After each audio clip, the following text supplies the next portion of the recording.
जय शिव शंभु। भगवान शिव और माता पार्वती की कृपा सदा सर्वदा आप पर बनी रहे। अब सुने उससे आगे की कथा।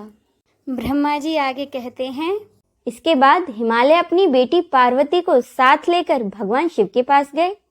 वहां जाकर उन्होंने योग साधना में डूबे त्रिलोकीनाथ भगवान शिव को दोनों हाथ जोड़कर नमस्कार किया और इस प्रकार प्रार्थना करने लगे, भगवान, मेरी बेटी पार्वती आपकी सेवा करना चाहती है, इसीलिए आपकी आराधना करने के लिए मैं इसे अपने साथ लाया हूँ।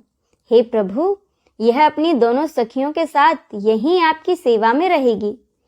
आप मुझ पर कृपा करके इसे अपनी सेवा का अवसर प्रदान करिए। तब भगवान शिव ने आंखें खोली और उस परम सुंदरी हिमालय कन्या पार्वती को देखकर अपनी आंखें फिर से बंद कर लीं।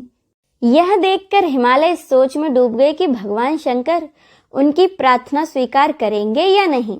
तब एक बार पुनः हिमालय ने दोनों हाथों को जोड़कर शिवजी के चरणों में प्रणाम किया और बोले, हे देवादिदेव महादेव, हे भोलेनाथ शिव शंकर, मैं दोनों हाथ जोड़े आपके शरण में आया हूँ। कृपया आंखें खोलकर मेरी ओर देखिए। भगवान, आप सभी विपत्तियों को दूर करते हैं।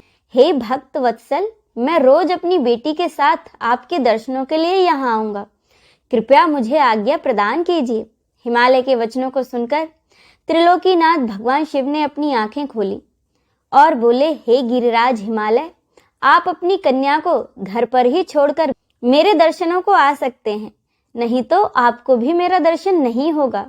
महेश्वर की ऐसी बातें सुनकर हिमालय ने अपना सर झुका दिया और शिवजी से बोले कि हे प्रभु, हे महादेव जी, कृपया कर यह बताइए कि मैं अपनी बेटी के साथ आपके दर्शनों के लिए क्यों नहीं आ सकता? क्या मेरी बेटी आपके सेवा के योग्य नहीं है? फिर इसे न लेकर आने का कारण मुझे समझ नहीं आता। हिमालय की बातें सुनकर शिवजी हंसने लगे और बोले, हे गिरिराज, आपकी बेटी सुंदर, चंद्रमुखी और अनेक शुभ लक्षणों से संपन्न है, इसीलिए आपको इसे मेरे पास नहीं लाना चाहिए, क्योंकि विद्वानों ने नारी को माया रूपनी कहा है।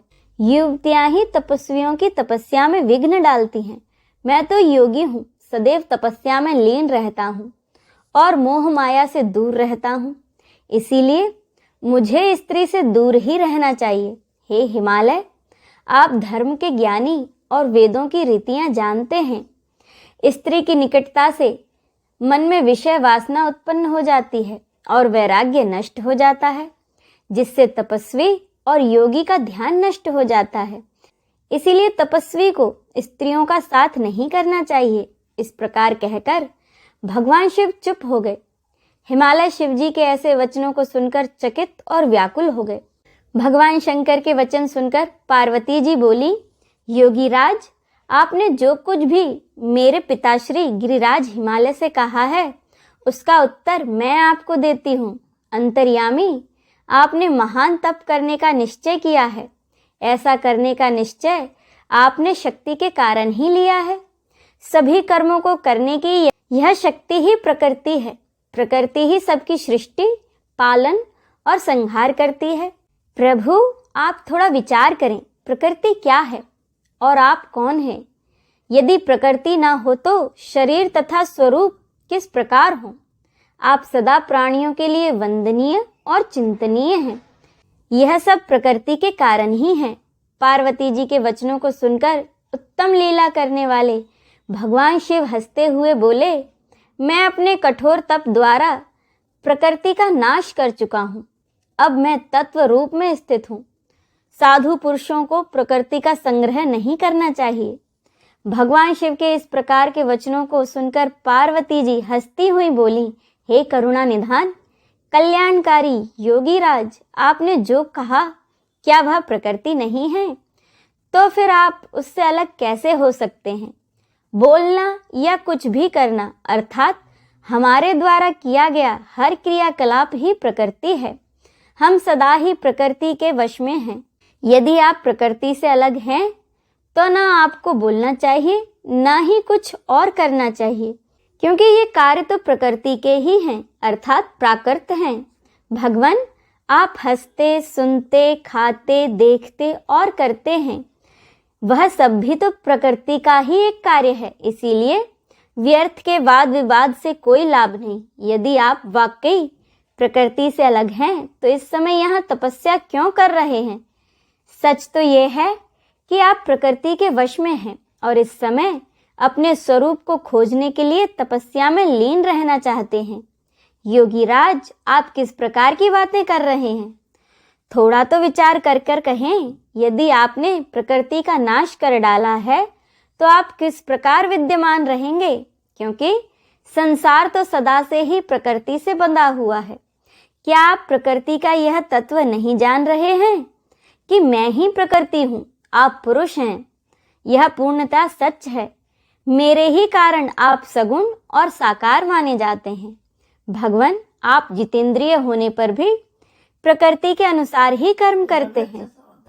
हे महादेव, यदि आप यही मानते हैं कि आप प्रकृति से अलग हैं तो आपको मेरी किसी भी सेवा से और किसी भी अन्य प्रकार से डरना नहीं चाहिए।